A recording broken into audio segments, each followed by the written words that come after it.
दक्षिण भारत के घने जंगलों में एक ऐसा नाम गूंजता था जिससे लोग डरते भी थे और हैरान भी होते थे। वीरप्पन। वो भारत का सबसे कुख्यात डाकू और तस्कर था जिसने कई सालों तक पुलिस और सरकार को चुनौती दी। वीरप्पन का जन्म 1952 में गोपीनाथम गांव में हुआ था। बचपन से ही उसका झुकाव जंगल और शिकार की तरफ था। धीरे धीरे उसने छोटे मोटे शिकार से शुरुआत की और फिर तस्करी की दुनिया में कदम। भारत में एक से एक प्रचलित डाकुओं का इतिहास रहा है, पर दक्षिण भारत में एक ऐसा डाकू हुआ जिसने 20 साल तक तमिलनाडु और कर्नाटक के जंगलों में आतंक का ऐसा मंजर कायम किया कि उसका नाम सुनते ही लोगों की रूह तक कांप जाती थी। वो इतना निर्मम और खतरनाक था कि उसके आगे दो राज्यों की सरकारों को झुकना पड़ा। केवल 10 साल की छोटी सी उम्र में क्राइम की दुनिया में कदम रखकर वो इतना पॉपुलर हुआ कि कोई उसे रॉबिन हुड कहता तो कोई उसे डीमन कह के बुलाता। अपनी क्राइम की हिस्ट्री में उसने करीब 184 लोगों को मौत के घाट उतार दिया, जिसमें आधे से ज्यादा केवल फॉरेस्ट गार्ड्स और पुलिस वाले थे। इसके अलावा उसने लगभग 2000 हाथियों की निर्मम तरीके से जान ले ली और अपने सभी विरोधी गुटों का सफाया कर दिया। हाथी के दांत की तस्करी से लेकर चंदन की लकड़ी की स्मगलिंग तक से उसने बेशुमार दौलत हासिल कर अपने साम्राज्य को किडनैपिंग तक बढ़ा दिया था। दरिंदगी के लिए मशहूर वीरप्पन के शौक भी अतरंगी थे। वो खूंखार दिखने के लिए न केवल लंबी लंबी मूछें रखता बल्कि पुलिस अधिकारी को मारकर उनके सर से फुटबॉल भी खेला करता था। एक समय ऐसा आया कि उसने कन्नड़ सिनेमा के सुपरस्टार राजकुमार को किडनैप किया तो कभी कर्नाटका के फॉर्मर मिनिस्टर नागप्पा को किडनैप कर उनकी दिन दहाड़े हत्या कर दी, जिससे पूरे भारत में सनसनी फैल गई। उसकी इस पॉपुलैरिटी और दरिंदगी से तंग आकर कर्नाटका एंड तमिलनाडु सरकार को उसे पकड़ने के लिए 5 करोड़ का इनाम घोषित करना पड़ा। फिर भी 20 सालों में 220 करोड़ खर्च करने के बावजूद भी पुलिस कभी उसे जिंदा नहीं पकड़ सकी। तो आइए जानते हैं कहानी भारत के most wanted criminal Koose Munusamy Veerappan की, जिसने पूरे दुनिया में अपराध का ऐसा डंका बजाया कि उसके मरने पर विदेशी मीडिया का शीर्षक था death of a demon. Veerappan and his gang members have killed 119 persons so far. Despite a decade-long effort by 2 states to nab this dreaded criminal, he has run away scot-free every time. However, Veerappan is also said to have helped villagers, which earned him a Robin Hood image. It is a matter of concern for the whole country. The kidnap drama of Kannada matinee idol Dr. Rajkumar by sandalwood smuggler Veerappan finally came to an end. We are going hammer and tongs to get at the forest brigand Veerappan. Koose Munnusamy Veerappan का जन्म 18 जनवरी 1952 को कर्नाटका के गोपीनाथम गांव में एक तमिल परिवार में हुआ। वीरप्पन का परिवार चरवाहों का काम करता था, जिस कारण वीरप्पन का बचपन से ही जंगल में आना जाना होता रहा। उस पर सबसे ज्यादा इन्फ्लुएंस उसके चाचा सालवई गौंडर का था, जो एक कुख्यात शिकारी और चंदन तस्कर था। इसलिए बचपन से ही वीरप्पन आपराधिक घटनाओं को देखते हुए बड़ा हुआ, या यूं कहे कि अपराध उसे विरासत में मिला। आसपास के जंगलों में अपने चाचा की पहचान के कारण धीरे धीरे वीरप्पन की भी दोस्ती कई शिकारी ग्रुप से हो गई। जब भी वो जंगल जाता तो अक्सर शिकारियों को हाथियों का शिकार करते हुए बड़े गौर से देखता। धीरे धीरे करके वीरप्पन को भी हाथियों का शिकार करना और उनसे पैसे कमाने का काम अट्रैक्ट करने लगा। उस समय के मशहूर हाथी तस्कर मलयूर मम्माटियन से वीरप्पन सबसे ज्यादा प्रभावित हुआ और अपने मकसद में कामयाब होने के लिए छोटी सी उम्र में ही बंदूक चलाने की ट्रेनिंग लेने लगा।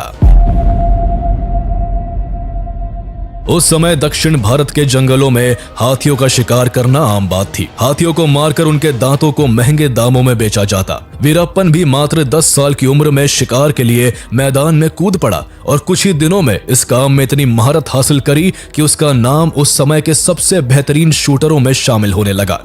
कई हाथियों की जान लेने के बाद वो 17 साल की उम्र में इंसानों का कत्ल भी करने लगा, जिसकी शुरुआत उसने जंगल के भीतर एक फॉरेस्ट गार्ड की हत्या करके की। शुरुआत में वो केवल अपने चाचा सालवई गौंडर के लिए काम करता था, लेकिन अपराध की दुनिया में बड़ा नाम कमाने के चक्कर में वो अपने चाचा से भी अलग हो गया और मात्र 18 साल की उम्र में एक शिकारियों के ग्रुप में शामिल होकर उसने धीरे धीरे अपना रुतबा बढ़ाना शुरू कर दिया। कुछ ही दिनों के अंदर उसने इस ग्रुप पर इस कदर पकड़ बना ली कि हर काम में वो अपने ग्रुप के हेड के बजाय खुद ही डील करने लगा। तस्करी के इस काम में बेशुमार पैसा था, इसलिए तेजी से वो फॉरेस्ट डिपार्टमेंट्स की नजरों में भी आने लगा था। धीरे धीरे करके वीरप्पन पहले से जंगल में पैठ बनाए पुराने तस्करों से भी आगे निकलता जा रहा था। इसलिए उन लोगों ने जल्द से जल्द वीरप्पन को अपने रास्ते से हटाने का फैसला कर लिया। अब जब भी वीरप्पन कोई डील करता, उसकी खबर पुलिस को लग जाती और उसे डील को बीच में ही छोड़कर जंगल भागना पड़ता था। पुलिस को ये सारी इन्फॉर्मेशन उसके कॉम्पिटिटर्स दे रहे थे, जिस वजह से उसकी दौलत और शोहरत तेजी से गिरने लगी। वीरप्पन को अपनी गिरती शोहरत जरा भी रास नहीं आ रही थी, इसलिए जो भी उसकी डील की मुखबिरी पुलिस को करता था, उसने उन सभी को चुन चुन कर मारना शुरू कर दिया। इसके बाद उसने अपने बीच आने वाले फॉरेस्ट गार्ड्स को भी मारना स्टार्ट कर दिया, जिससे उसका आतंक जंगल के बजाय अब आसपास के गांवों में भी फैलने लगा था। अब वीरप्पन जंगल में केवल अपना शासन और आतंक का साम्राज्य स्थापित करना चाहता था, इसलिए वो एक एक करके जंगल के बाकी सभी तस्कर गिरोहों को भी खत्म करने लगा। जैसे जैसे वो लोगों की मौत से अपने हाथ रंग रहा था, वैसे वैसे उसका रुतबा और उसकी शोहरत पड़ोसी राज्यों के जंगलों में भी बढ़ती जा रही थी। इस तरह तमिलनाडु और कर्नाटका के जंगलों के चप्पे चप्पे पर वीरप्पन का कंट्रोल हो गया। उसने इस दौरान अपनी गैंग में करीब 100 लोग जोड़ लिए थे, जो हाथियों को मारने के लिए किसी पानी वाले क्षेत्र में कई दिनों तक तैनात रहते, और जैसे ही कोई हाथी प्यास बुझाने वहां आता, वीरप्पन सीधा हाथी के सर के बीचों बीच गोली मारकर उसकी जान ले लेता। उसके इस काम में अड़ंगा डालने वाले सभी लोगों को उसने मार डाला, जिनमें पुलिस अधिकारी, वन अधिकारी और मुखबिरों की संख्या सबसे ज्यादा है। आइवरी के कारोबार से वीरप्पन ने खूब मोटा पैसा कमाया, लेकिन इस कमाई के लिए उसने करीब 2000 हाथियों को मार दिया था, जिस कारण जंगलों में हाथियों की घटती संख्या सरकार के लिए सरदर्द बनती जा रही थी। इसलिए तमिलनाडु और कर्नाटका की गवर्नमेंट ने जंगलों में फॉरेस्ट ऑफिसर्स की गश्ती को बढ़ाकर हाथी के दांत से बने प्रोडक्ट्स की बिक्री पर रोक लगा दी। हाथियों की घटती संख्या और गवर्नमेंट के इस एक्शन से वीरप्पन का बिजनेस ठप पड़ने लगा, इसलिए अब वो हाथी के दांत की तस्करी को छोड़कर चंदन की लकड़ी की स्मगलिंग करने लगा। उसने अपने जीवन काल में करीब 10,000 टन चंदन की लकड़ी काट कर बेची, जिसकी कीमत उस समय 2 अरब रुपए थी। भारत में चंदन की लकड़ी को काटना और उसे बेचना इल्लीगल और क्राइम है। इस पर हक केवल उस राज्य की सरकार का होता है, पर वीरप्पन इस पर अपना हक मानता था और इसकी तस्करी धड़ल्ले से कर रहा था। कर्नाटक और तमिलनाडु की सरकार कई सालों की कोशिश के बाद भी वीरप्पन को पकड़ने में कामयाब नहीं हो पा रही थी। कई फॉरेस्ट ऑफिसर्स वीरप्पन को पकड़ने तो गए, लेकिन वो खुद वीरप्पन के हाथों मारे जाते। इसलिए कर्नाटका गवर्नमेंट को एक ऐसे ऑफिसर की तलाश थी जो अपने काम में माहिर और ईमानदार हो। ऐसे ही एक IFS ऑफिसर थे, P. श्रीनिवास, जिन्हें कर्नाटका गवर्नमेंट साल 1983 में प्रमोट करके deputy conservator of forest DCF के पद पर कर्नाटका के चामराजनगर में तैनात करती है। इस पूरे एरिया में वीरप्पन का कब्जा था और आए दिन उसका नाम मीडिया की सुर्खियों में रहता था। इसलिए P. श्रीनिवास ने वीरप्पन को पकड़ने के लिए इस क्षेत्र में अपना नेटवर्क बनाना स्टार्ट कर दिया। 3 साल की कड़ी मेहनत और कई प्रयासों के बाद आखिरकार 1986 में उन्होंने बैंगलोर में चल रहे सार्क सम्मेलन के दौरान वीरप्पन को पकड़ लिया। पूछताछ के लिए वीरप्पन को बूदीपाड़ागा फॉरेस्ट रेस्ट हाउस लाया गया, जहां उसे कई दिनों तक रखकर पूछताछ की गई। पूछताछ में मिली जानकारी के बाद पुलिस ने कर्नाटक, तमिलनाडु और केरल में वीरप्पन के कई ठिकानों पर छापा मारकर चोरी की गई चंदन की लकड़ियों के कई बंडल्स बरामद किए। एक दिन P. श्रीनिवास ऐसे ही किसी छापेमारी के लिए बाहर गए हुए थे कि तभी उनकी अनुपस्थिति में वीरप्पन को वहां से भागने का सही मौका हाथ लगा और वो किसी तरह पुलिस को चकमा देकर वहां से भाग निकला। पुलिस से भाग निकलने के बाद साल 1987 में वीरप्पन और ज्यादा चर्चा में तब आ गया जब उसने चिदम्बरम नाम के एक फॉरेस्ट ऑफिसर को किडनैप कर बड़ी ही निर्दयता से उनकी हत्या कर दी। P. श्रीनिवास पहले ही वीरप्पन के भाग निकलने से उलझन में थे, वही इस घटना के बाद वो और भी ज्यादा ताकत के साथ वीरप्पन को दोबारा पकड़ने में जुट गए। P. श्रीनिवास ने इस बार वीरप्पन के गांव गोपीनाथम पर फोकस किया। इस गांव में पुलिस ने पहले भी काफी इंक्वायरी की थी। वीरप्पन की खबर निकलवाने के लिए पुलिस लोकल लोगों को काफी परेशान करती थी। किसी पर जरा सा भी शक होने पर उसे पकड़कर हफ्तों तक जेल में रखा जाता और टॉर्चर किया जाता था। गोपीनाथम के अलावा हर उस गांव का वही हाल था जहां वीरप्पन का जरा सा भी आना जाना था। ऐसे जाने कितने लोग थे जिन पर पुलिस की पूछताछ के दौरान कई अत्याचार हुए, उन्हें पीटा गया, इलेक्ट्रिक शॉक दिए गए। इस क्रम में कई लोगों की जान तक चली गई, लेकिन P. श्रीनिवास ने पुलिस का ऐसा कोई भी तरीका इस्तेमाल नहीं किया, बल्कि उन्होंने इसका बिल्कुल ऑपोजिट किया। उन्होंने वहां लोगों को परेशान करने और उन पर जोर जबरदस्ती करने के बजाय उनकी मदद करके उनके दिलों में जगह बनाई। P. श्रीनिवास ने गांव के लोगों के लिए सड़कें, गॉडेस मरियम्मन का मंदिर, पीने के पानी की सुविधा के अलावा गरीबों के लिए 40 घर भी बनवाए। इन सभी कामों के लिए कुछ गवर्नमेंट फंड का इस्तेमाल भी किया गया, तो कुछ पैसे श्रीनिवास ने अपनी सैलरी से भी दिए। इस दौरान उन्होंने कई लोगों को रोजगार भी दिलाए, जिसमें वीरप्पन की बहन मारी भी शामिल थी। मारी को भी एक डिस्पेंसरी में काम दिलवाया गया था। इस तरह पी श्रीनिवास गोविनाथम में लोगों के चहीते बन गए और वहां अपना एक लोकल इंटेलिजेंस नेटवर्क क्रिएट करने में सफल रहे, जो वीरप्पन को पकड़ने के लिए उनकी मदद करने लगा। इसके बाद वीरप्पन और उसके परिवार की सभी एक्टिविटीज की खबर पी श्रीनिवास को मिलना शुरू हो गई और वो उसे अरेस्ट करने के लिए प्लानिंग करने लगे। लेकिन एक दिन वीरप्पन के लोगों ने उन इन्फॉर्मर्स को पुलिस की जीप में घूमते हुए देख लिया। ये जानकारी जब वीरप्पन को मिली तो उसने उन सभी इन्फॉर्मर्स को बेरहमी से मार डाला और उनके सर को काटकर पूरे गांव में घुमाया। ये सब देखकर पब्लिक के अंदर वीरप्पन का डर बुरी तरह बैठ गया, जिसके बाद से पी श्रीनिवास को वीरप्पन से रिलेटेड कोई भी इंफॉर्मेशन मिलना बंद हो गई। अपना आतंक कायम रखते हुए वीरप्पन ने 1990 में मुथु लक्ष्मी से शादी कर ली।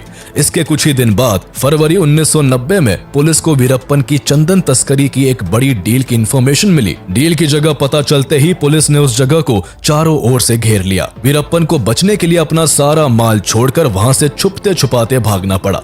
इस दौरान लगभग 1.5 करोड़ रुपए कीमत की चंदन की लकड़ी को पुलिस ने बरामद किया। इस कार्रवाई से वीरप्पन को भारी नुकसान हुआ था, जिससे वो पुलिस के प्रति और अधिक क्रूर हो गया। वीरप्पन का यह गुस्सा तब और बढ़ गया जब उसे उसकी बहन मारी की सुसाइड की खबर मिली। इसके लिए उसने पी श्रीनिवास को दोषी ठहराया। दरअसल जब से पी श्रीनिवास ने वीरप्पन की बहन को काम दिलाकर मदद की थी, तब से उनके अफेयर की अफवाह उड़ने लगी थी। इसलिए बहन की आत्महत्या के लिए वीरप्पन पी श्रीनिवास को जिम्मेदार मानने लगा। वो पहले से ही श्रीनिवास द्वारा अरेस्ट किए जाने और उसकी डील्स को बर्बाद करने के लिए गुस्से में था, और अब बहन की मौत के बाद पी श्रीनिवास से बदला लेने के लिए वो और भी ज्यादा बेसब्र हो गया। कुछ वक्त बाद ही उसे अपना बदला लेने का अच्छा मौका दिखा। दरअसल जुलाई 1991 में पी श्रीनिवास का STF में कार्यकाल समाप्त हो गया, जिसके बाद उन्हें मुहैया की गई सुरक्षा कम कर दी गई। सही मौका पाकर वीरप्पन ने पी श्रीनिवास के खिलाफ प्लानिंग करते हुए अपने छोटे भाई अर्जुनन के जरिए श्रीनिवास को संदेश भिजवाया कि वो सरेंडर करना चाहता है, लेकिन इसके लिए उन्हें अकेले उससे मिलने जंगल आना होगा। हालांकि ये सब वीरप्पन की चाल थी, पर पी श्रीनिवास इसमें फंस गए और वीरप्पन से मिलने अकेले ही जंगल की ओर निकल पड़े। उनके वहां पहुंचते ही वीरप्पन ने उन्हें बेरहमी से मार डाला। ऐसा माना जाता है कि वीरप्पन उनके सर को काटकर अपने साथियों के साथ फुटबॉल खेला करता था। इस तरह की निर्मम हत्या से पूरा देश दहल चुका था। उसकी दरिंदगी के किस्से देश के कोने कोने में मशहूर होने लगे थे। अकेले वीरप्पन ने 2-2 राज्यों की पुलिस की नाक में दम कर रखा था। जब भी दोनों में से किसी एक स्टेट की पुलिस कार्रवाई करती, वीरप्पन दूसरे स्टेट के जंगलों में जाकर छुप जाता था, जिससे पुलिस चाहकर भी उसे पकड़ नहीं पा रही थी। इसलिए कर्नाटक और तमिलनाडु की गवर्नमेंट ने मिलकर 1992 में एक joint special task force STF का गठन किया। वीरप्पन को पकड़ने की जिम्मेदारी इस फोर्स के जॉइंट चीफ वॉल्टर देवराम को दी गई। फरवरी 1992 में कर्नाटका टास्क फोर्स ने वीरप्पन के अड्डों पर कार्रवाई करते हुए उसके राइट हैंड गुरुनाथन को मार गिराया। इस पूरे ऑपरेशन में SI शकील अहमद की बड़ी भूमिका थी और उनकी बहादुरी के कारण ही यह संभव हो पाया था। इस घटना के बाद वीरप्पन चुप नहीं बैठा और 3 महीने बाद ही रामपुरा पुलिस स्टेशन पर हमला कर कई पुलिस कर्मियों को मारकर उनके हथियारों को लूट लिया। वीरप्पन इस तरह एक के बाद एक कई अटैक्स करता है, जिसके बाद STF हरकत में आ जाती है और उसके सभी अड्डों के आसपास सघन तलाशी अभियान शुरू कर देती है, पर STF को कुछ भी हाथ नहीं लगता। वहीं दूसरी तरफ वीरप्पन आइवरी की एक फेक डील की अफवाह फैलाता है, जिसके चलते 14 अगस्त 1992 को SP हरि कृष्ण और SI शकील अहमद अपनी टीम के साथ उसे पकड़ने के लिए जंगल पहुंच जाते हैं। यहाँ वीरप्पन प्लानिंग के तहत घात लगाकर उन पर हमला करता है, जिसमें SP हरि कृष्ण और SI शकील अहमद समेत 5 पुलिस कर्मियों की जान चली जाती है। वीरप्पन का पुलिस वालों पर कहर बरस रहा था। पुलिस उसे पकड़ने जाती है और खुद उसका शिकार हो जाती। वीरप्पन इस बार IPS ऑफिसर के गोपाल कृष्णन को टारगेट करता है और 1993 में कोलातपुर गांव में पोस्टर लगाकर खुद को पकड़ने के लिए गोपाल कृष्णन को ललकारता है। इस खबर से पूरे इलाके में सनसनी फैल जाती है और गोपाल कृष्णन वीरप्पन के इस उकसावे में आकर उसे पकड़ने के लिए अपनी टीम के साथ जंगल निकल पड़ते हैं।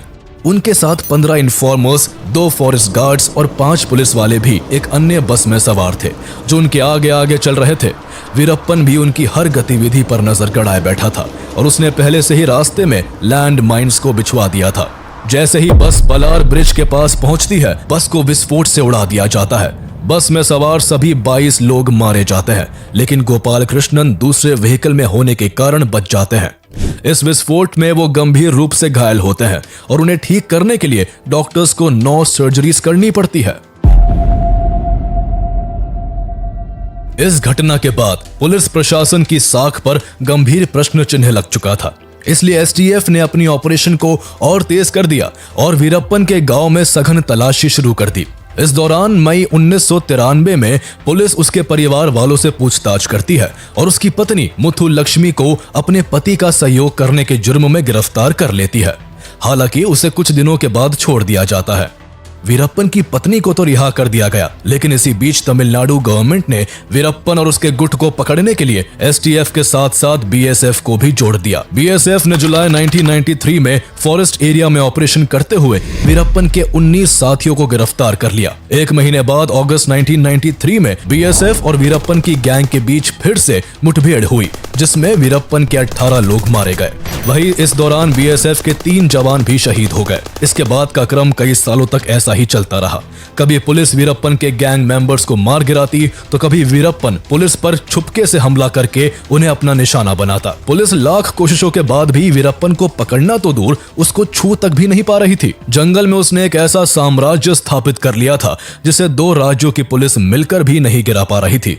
अब वीरप्पन ढेर सारे पैसों और अपने रसूख का इस्तेमाल करके पॉलिटिकल फेवर पाने के लिए उनसे अपना संपर्क बढ़ाने लगा। इसी चाहत में उसने वन अधिकारियों और चर्चित लोगों को अगवा कर उन्हें रिहा करने के बदले अपनी बात मनमाना शुरू कर दिया। 13 जुलाई 1997 में वीरप्पन ने बुरुड़े जंगलों में 10 फॉरेस्ट ऑफिसर्स को किडनैप कर लिया और उन्हें रिहा करने के बदले में सरकार से ऑफिशियल स्टेटमेंट के जरिए माफी की मांग की। हालांकि सरकार ने वीरप्पन से बातचीत के जरिए उन सभी को 7 हफ्तों के बाद रिहा करवा लिया। इसके कुछ ही महीने बाद 8 अक्टूबर 1997 को वीरप्पन की गैंग ने 2 वाइल्ड लाइफ फिल्म मेकर्स कृपाकर और सेनानी को किडनैप कर लिया, जो जंगल में कुछ शूट करने गए हुए थे। वीरप्पन को उनकी बात का विश्वास नहीं हुआ। उन्हें लगा कि वो दोनों पुलिस के इन्फॉर्मर्स हैं, इसलिए उसने 10 दिनों तक उन्हें अपने पास रखा और फिर जब उसका शक दूर हो गया तो उसने दोनों को छोड़ दिया। आगे चलकर दोनों ने वीरप्पन के बारे में काफी कुछ शेयर किया। उन दोनों के अनुसार वीरप्पन को वाइल्ड लाइफ बहुत पसंद थी और जंगलों में सालों से रहने के कारण वो किसी भी जानवर को उसकी आहट से पहचान लेता और कई जानवरों की आवाजें भी निकाल लेता था। इसके अलावा समय समय पर वो अपने क्राइम की ऑडियो और वीडियो रिकॉर्ड करवाकर बाहर भेजता, जिससे उसके आतंक का कहर कायम रहे। वीरप्पन वो खूंखार डकैत और तस्कर था जो गुनाह किए बिना रह नहीं सकता था। उसे मानो कोई ना कोई अपराध करने का चाव लगा हुआ था। वो अपने क्राइम्स के जरिए सुर्खियों में बना रहना चाहता था। इसलिए साल 2000 में वीरप्पन ने दक्षिण भारत के मशहूर फिल्म अभिनेता राजकुमार को उनके ही घर से किडनैप करके पूरे भारत में सनसनी मचा दी। इस किडनैपिंग ने जहां लोगों को हैरान कर दिया, तो वहीं कर्नाटका गवर्नमेंट पर प्रेशर बढ़ गया था और गवर्नमेंट को वीरप्पन की कई मांगों को मानने पर मजबूर होना पड़ा। राजकुमार को छुड़ाने के लिए हुए नेगोशिएशन में तमिल मैगजीन नक्खीरन के एडिटर आर गोपाल ने बड़ी भूमिका निभाई थी। उन्होंने वीरप्पन के साथ कई दौर की बातचीत की, जिसमें उसने अपनी कई डिमांड्स को सामने रखा। वीरप्पन ने तमिलनाडु और कर्नाटक में चल रहे कावेरी वाटर डिस्प्यूट पर तमिलनाडु के लिए जस्टिस की मांग की। साथ ही उसने तमिल को कर्नाटक की सेकंड लैंग्वेज बनाने की बात भी रखी। इसके अलावा उसने अपने कई साथियों को तमिलनाडु और कर्नाटका की जेलों से रिलीज करने और 1000 करोड़ की फिरौती देने का भी दबाव बनाया। वीरप्पन की 10 से ज्यादा डिमांड्स में कुछ डिमांड ऐसी भी थी जिन्हें आज तक पब्लिक नहीं किया गया। उस समय यह मामला इतना हाई प्रोफाइल और चर्चित था कि कर्नाटका के चीफ मिनिस्टर एस.एम. कृष्णा को तमिलनाडु का दौरा करना पड़ा और वीरप्पन की मांगों को लेकर वहां के चीफ मिनिस्टर एम. करुणानिधि से बातचीत करनी पड़ी। काफी मशक्कत के बाद आखिरकार 108 दिनों के बाद राजकुमार को रिहा कराया जा सका। बाद में उस समय कर्नाटक के डीजीपी रहे सी दिनाकर ने अपनी किताब वीरप्पन्स प्राइस कैच राजकुमार में दावा किया कि राजकुमार को रिलीज करवाने के लिए कर्नाटक सरकार को 20 करोड़ रुपए वीरप्पन को देने पड़े थे। हालांकि राजकुमार के परिवार ने इसे मानने से इनकार कर दिया। इसके पीछे सच्चाई चाहे जो भी हो, लेकिन वीरप्पन का मशहूर लोगों को किडनैप करना अभी थमा नहीं था। राजकुमार की घटना के करीब 2 साल बाद 25 अगस्त 2002 को वीरप्पन ने कर्नाटका के फॉर्मर मिनिस्टर एच नागप्पा को उनके गांव कामगेरे से किडनैप कर लिया। नागप्पा 1996 से 1999 तक कर्नाटका के एग्रीकल्चर मार्केटिंग मिनिस्टर रह चुके थे। उन्हें अगवा करके एक बार फिर वीरप्पन ने पुलिस की रातों की नींद उड़ा दी। नागप्पा को रिलीज करवाने के लिए कर्नाटक और तमिलनाडु की जॉइंट स्पेशल टास्क फोर्स को केरल पुलिस के साथ काम करना पड़ा। इस बार सरकार ने नेगोशिएशन ना करके नागप्पा को छुड़ाने के लिए पुलिस या कार्रवाई करने का निर्णय लिया, लेकिन पुलिस की प्लानिंग बुरी तरह से फेल रही। ना तो नागप्पा को छुड़ाया जा सका और ना ही वीरप्पन को गिरफ्तार किया जा सका। वहीं वीरप्पन पुलिस के इस रुख से काफी गुस्से में था, इसलिए जब उसे लगा कि सरकार उससे कोई नेगोशिएशन नहीं करेगी तो उसने नागप्पा को मारकर जंगल में फेंक दिया। इस घटना से एक बार फिर पूरा दक्षिण भारत सन्न रह गया। कर्नाटका और तमिलनाडु की जॉइंट स्पेशल टास्क फोर्स की भारी बदनामी हुई। उनकी कार्यशैली पर सवाल उठाए जाने लगे और उनके ऊपर वीरप्पन को जल्द से जल्द पकड़ने का दबाव बढ़ने लगा। इस घटना के बाद कर्नाटका गवर्नमेंट ने वीरप्पन को जिंदा या मुर्दा पकड़ने पर इनाम की राशि को बढ़ाकर 5 करोड़ कर दिया। ये राशि दाऊद इब्राहिम को पकड़ने के लिए रखी गई इनामी राशि के बाद दूसरा सबसे बड़ा इनाम था। पहले हाथियों का शिकार, फिर चंदन की तस्करी और फिर बड़े बड़े लोगों को किडनैप कर वीरप्पन मशहूर तो हो गया था, लेकिन अब लोग भी उससे तंग आ चुके थे और उससे छुटकारा पाना चाहते थे।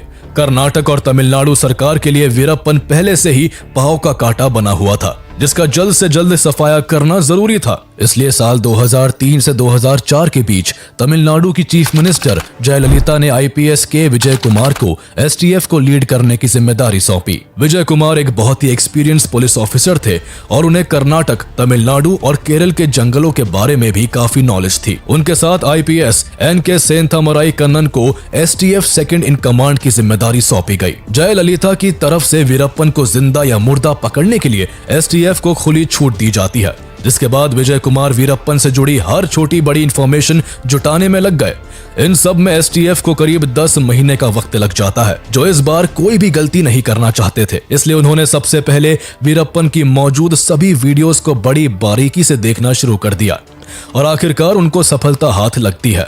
दरअसल विजय कुमार वीरप्पन की सभी वीडियोस को देखकर कड़ियों को जोड़ने का प्रयास कर रहे थे। तभी अचानक से एक वीडियो को देखकर विजय कुमार चौंक जाते हैं और उनकी आंखें चमक उठती है। उन्होंने देखा कि वीरप्पन उस वीडियो में एक किताब पढ़ने का प्रयास कर रहा था, पर आंखों की कम रोशनी के कारण उसे पढ़ने में काफी दिक्कत हो रही थी। विजय कुमार ने अपने इन्फॉर्मर से इस खबर को वेरीफाई करवाया तो पता चला कि वीरप्पन को मोतियाबिंद की बीमारी है और जल्द ही वो इसका ट्रीटमेंट करवाना चाहता है। सालों से चली आ रही पुलिस के साथ मुठभेड़ में वीरप्पन के काफी लोग भी मारे जा चुके थे। वहीं पिछले 10 महीनों से विजय कुमार द्वारा चलाए जा रहे विशेष अभियान ने उसके धंधे और ग्रुप को पूरी तरह से तोड़कर रख दिया था। इसलिए अब सही मौका देखकर वीरप्पन किसी दूसरी लोकेशन पर शिफ्ट करने की फिराक में था। सेंथामराई कन्नन और विजय कुमार जानते थे कि इस बार वीरप्पन को पकड़ने के लिए उन्हें उसकी गैंग के ही कुछ लोगों को अपने साथ जोड़ना होगा। कन्नन इस काम में जुट गए और बहुत कोशिश के बाद वो वीरप्पन के 2 गैंग मेंबर्स को पुलिस का इन्फॉर्मर बनाने में सफल रहे। इनमें से एक इन्फॉर्मर जंगल में वीरप्पन के साथ रहकर काम करता था, तो वही दूसरा वीरप्पन का बाहर का बिजनेस संभालता था। एसटीएफ के साथ आते ही उन्होंने वीरप्पन की हर खबर कन्नन को देना शुरू कर दिया। फर्स्ट इन्फॉर्मर जंगल से वीरप्पन से जुड़ी जानकारी लाता और सेकंड इन्फॉर्मर से साझा करता। दूसरा इन्फॉर्मर यही इन्फॉर्मेशन कन्नन को फॉरवर्ड कर देता। इस तरह एसटीएफ को वीरप्पन की हर जानकारी मिलने लगी थी। जंगल में रह रहे फर्स्ट इन्फॉर्मर को इस बार कन्नन ने वीरप्पन के बाहर निकलने वाले दिन से जुड़ी हर इन्फॉर्मेशन जुटाने का काम दिया। इसमें उसे 1 हफ्ते का वक्त लग गया। सारी जानकारी जुटाने के बाद सेकंड इन्फॉर्मर कन्नन को इन्फॉर्मेशन शेयर करने के लिए एक चाय की दुकान पर बुलाता है। मीटिंग 16 अक्टूबर 2004 को फिक्स की जाती है, जिसमें दोनों इन्फॉर्मर को कन्नन से मिलना था।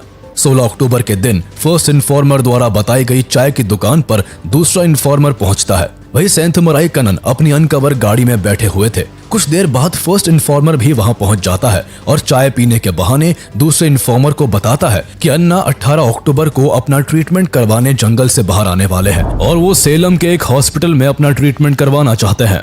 लेकिन वो चाहते हैं कि इसकी खबर पुलिस को ना लगे, इसलिए वो हर चीज को कई बार वेरीफाई करवा रहे हैं। इसके साथ ही वो बताता है कि उनके साथ कुछ हथियारों से लैस आदमी भी हो सकते हैं, इसलिए किसी ऐसी गाड़ी को लाया जाए जिसमें ज्यादा लोग बैठ सके। सेकंड इन्फॉर्मर सारी इन्फॉर्मेशन कन्नन को फॉरवर्ड करता है, जिसे वो अपने सीनियर विजय कुमार को पास कर देते हैं। यह विजय कुमार और उनकी टीम के लिए बेस्ट चांस था, क्योंकि उन्हें भी पता था कि वीरप्पन को जंगल के अंदर पकड़ना लगभग नामुमकिन है। इसलिए वीरप्पन के जंगल से बाहर आने वाले दिन को ही उसकी जिंदगी का आखिरी दिन बनाने में एसटीएफ पूरी जी जान से जुट जाती है। प्लानिंग की जाती है कि वीरप्पन को आंख के इलाज के लिए हॉस्पिटल तक एम्बुलेंस के जरिए लाया जाएगा। एम्बुलेंस तक लाने का काम इन्फॉर्मर को सौंपा गया। इस काम के लिए एम्बुलेंस को इसलिए चुना गया ताकि वीरप्पन को सब कुछ नॉर्मल लगे और उसे एसटीएफ के प्लान की भनक तक न लग सके। हालांकि हड़बड़ी में इस एम्बुलेंस में सेलम की स्पेलिंग गलत लिख दी गई। यह एसटीएफ की ओर से एक बड़ी चूक थी, परंतु किस्मत से वीरप्पन और उसके गैंग के लोगों की नजर इस गलती पर नहीं जा सकी। इस पूरे ऑपरेशन को ऑपरेशन कोकून नाम दिया गया, जो कि एम्बुलेंस का कोड नेम था। वीरप्पन को इलाज के बहाने एम्बुलेंस के जरिए जंगल से बाहर लाने का प्लान तो बन चुका था, पर अब एक चैलेंज ये था कि उस एम्बुलेंस को ड्राइव कौन करेगा। इसलिए विजय कुमार और सेंतमराई कन्नन इस ऑपरेशन में शामिल होने वाले सभी कमांडोज के साथ मीटिंग करते हैं, जिसमें तय होता है कि एम्बुलेंस का ड्राइवर और हेल्पर एसटीएफ के ही 2 अंडरकवर एजेंट होंगे। उधर वीरप्पन, जो कि अपनी लंबी लंबी मूंछों के लिए मशहूर होता है, वो बाहर निकलने से पहले अपनी मूंछें कटवा लेता है और 18 अक्टूबर 2004 को रात के समय जंगल से बाहर निकलकर अपने तीनों साथियों के साथ एम्बुलेंस में बैठ जाता है। एसटीएफ के कमांडोज गन्ने से भरी ट्रक और एक लॉरी की आड़ में छुपकर अपनी अपनी पोजीशंस ले लेते हैं। 6 एसटीएफ कमांडोज पास के ही स्कूल की छत पर अपनी अपनी AK-47 राइफल्स के साथ मुस्तैद हो जाते हैं। वहीं कन्नन एक वैन से फील्ड पर उतरकर अपनी टीम को इंस्ट्रक्शन देने लगते हैं। जैसे ही एम्बुलेंस उस जगह पहुंचने वाली होती है, उसका ड्राइवर पहले गाड़ी की नीली बत्ती जलाता है और फिर आगे की फॉग लैंप जलाता है। दरअसल ये एसटीएफ का एक सीक्रेट कोड होता है, जिसका मतलब होता है कि गाड़ी में वीरप्पन के अलावा और भी लोग हैं और सभी के पास हथियार है। ये देखते ही कन्नन तेजी से दौड़ने लगते हैं और थम्स अप दिखाकर विजय कुमार और बाकी की टीम को अलर्ट कर देते हैं। जैसे ही एम्बुलेंस एसटीएफ के नजदीक पहुंचती है, सबसे पहले ट्रक से रास्ता ब्लॉक कर दिया जाता है और इसी बीच एम्बुलेंस का ड्राइवर तेज ब्रेक मारता है ताकि उसमें बैठे वीरप्पन और उसके लोगों को तेज झटका लगे और वो अनबैलेंस होकर एक दूसरे पर गिर जाए। ऐसा करने के तुरंत बाद एसटीएफ के दोनों कमांडोज तेजी से एम्बुलेंस से कूदकर अपनी टीम से जा मिलते हैं। वीरप्पन कुछ समझ पाता कि तभी एसटीएफ अनाउंसमेंट करके वीरप्पन को सरेंडर करने को कहती है। वीरप्पन को अब सारा खेल समझ आ चुका था, पर उसे इस तरह खुद को पुलिस के हवाले करना बिल्कुल भी बर्दाश्त नहीं था। इसलिए अनाउंसमेंट के तुरंत बाद उसने और उसके तीनों साथियों ने पुलिस पर फायरिंग करना शुरू कर दी। एसटीएफ ने भी जवाबी कार्रवाई करते हुए 20 मिनट के अंदर ही एम्बुलेंस पर 338 राउंड फायरिंग की। इस अंधाधुन गोलीबारी में वीरप्पन और उसके तीनों साथी मारे जा चुके थे। इस खबर के बाद तमिलनाडु और कर्नाटका की सरकारों ने राहत की सांस ली। उनका सबसे बड़ा सरदर्द अब खत्म हो चुका था। वहीं वीरप्पन की मौत से लोगों के बीच भी काफी जश्न का माहौल देखा गया। वीरप्पन के गांव के लोगों ने पटाखे जलाकर खुशियां मनाई। जैसे ही ये इन्फॉर्मेशन तमिलनाडु की चीफ मिनिस्टर जयललिता को दी जाती है, उनका खुशी का ठिकाना नहीं रहता। बाद में ऑपरेशन कोकून को सफल बनाने में शामिल सभी जाबाजों को उनकी बहादुरी के लिए तमिलनाडु सरकार द्वारा सम्मानित किया जाता है। हालांकि वीरप्पन की क्राइम की दुनिया को आगे बढ़ाने में पुलिस डिपार्टमेंट के कुछ लोग भी जिम्मेदार थे। कई बार वीरप्पन पकड़े जाने के काफी करीब आकर बच निकलता था, क्योंकि कुछ करप्ट पुलिस वालों के जरिए उसे सारी इंफॉर्मेशन पहले ही मिल जाती थी। वीरप्पन को पकड़ने के लिए कर्नाटक और तमिलनाडु की सरकार को 20 सालों में 220 करोड़ खर्च करने पड़े, लेकिन फिर भी कुख्यात और चालाक वीरप्पन को पुलिस कभी जिंदा नहीं पकड़ पाई। वीरप्पन की मौत के बाद उसके एनकाउंटर के बारे में मीडिया में कई तरह की थ्योरीज चली। कोई कहता कि वीरप्पन को पुलिस ने 3 दिनों तक टॉर्चर करके मार दिया, तो कोई बताता कि वीरप्पन सरेंडर करना चाहता था पर उसे मौका नहीं दिया गया। कहा तो यहाँ तक भी जाता है कि अगर वो जिंदा पकड़ा जाता तो कई पॉलिटिशियंस और ऑफिसर्स भी फंस सकते थे। हालांकि सच्चाई क्या है, इसका राज वीरप्पन की मौत के साथ ही दफन हो गया।